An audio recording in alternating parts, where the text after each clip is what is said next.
A police raid or razzia is a visit by police or other law enforcement officers, often in the early morning or late at night, with the aim of using the element of surprise in an attempt to arrest suspects believed to be likely to hide evidence, resist arrest, be politically sensitive, or simply be elsewhere during the day.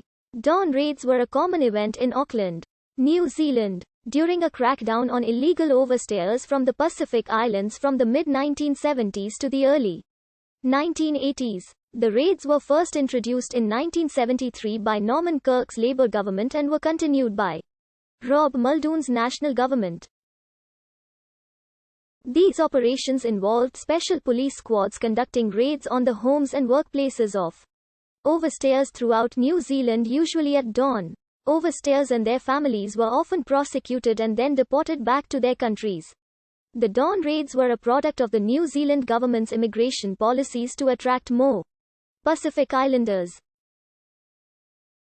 Since the 1950s, the New Zealand government had encouraged substantial emigration from several Pacific countries, including Samoa, Tonga, and Fiji, to fill a labor shortage caused by the post-war economic boom. Consequently, the Pacific Islander population in New Zealand had grown to 45,000 by 1971, with a substantial number overstaying their visas. During the late 1960s and early 1970s, New Zealand's economy had declined due to several international developments. A decline in international wool prices in 1966, Britain joining the European Economic Community in 1973, which deprived NZ of a major market for dairy products, and the 1973 oil crisis. This economic downturn led to increased crime, unemployment and other social ailments, which disproportionately affected the Pacific Islander community. In response to these social problems, Prime Minister Kirk created a special police task force in Auckland in 1973 which was tasked with dealing with overstayers. Its powers also included the power to conduct random checks on suspected overstayers. Throughout 1974, the New Zealand police conducted dawn raids against overstayers which sparked criticism from human rights groups and sections of the press. In response to public criticism, the Labour Immigration Minister Fraser Coleman suspended the dawn raids until the government developed a concerted plan. In April 1974, Kirk also introduced a 2-month amnesty period for overstayers to register themselves with the authorities and be granted a 2-month visa extension. Kirk's change in policies were criticized by the mainstream press, which highlighted crimes and violence perpetrated by Maori and Pacific Islanders.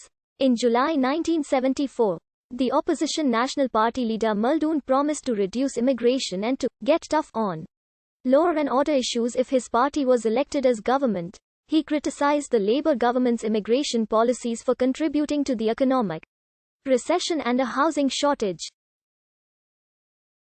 During the 1975 general elections, the National Party also played a controversial electoral advertisement that was later criticized for stoking negative racial sentiments about Polynesian migrants.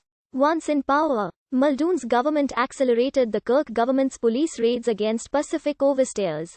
The dawn raids were condemned by different sections of New Zealand society, including the Pacific Islander and Maori communities, church groups, employers and workers' unions, anti-racist groups, and the opposition Labour Party. One Pacific group known as the Polynesian Panthers combated the dawn raids by providing legal aid to detainees and staging retaliatory dawn raids on several national cabinet ministers including Bill Birch and Frank Gill, the Minister of Immigration. The raids were also criticized by elements of the police and the ruling National Party for damaging race relations with the Pacific Island community. Critics also alleged that the dawn raids unfairly targeted Pacific Islanders since Pacific Islanders only comprised 1/3 of the overstayers but made up 86% of those arrested and prosecuted for overstaying. The majority of overstayers were from Great Britain, Australia, and South Africa. The Muldoon government's treatment of overstayers also damaged relations with Pacific countries like Samoa and Tonga, and generated criticism from the South Pacific Forum. By 1979, The Muldoon government terminated the dawn raids since the deportation of illegal Pacific overstayers had failed to alleviate the ailing New Zealand economy. In 2021, members of the Pacifica community called for an official apology, describing the dawn raids as government-sanctioned racism. In January 2007, Ruth Turner was arrested in a dawn raid as part of the investigation into the cash for peerages affair. Senior Labour politicians criticized the move, but their concern about this has been contrasted by their lack of concern at other dawn raids. In September 2005, Manuelo Bravo took his own life following a dawn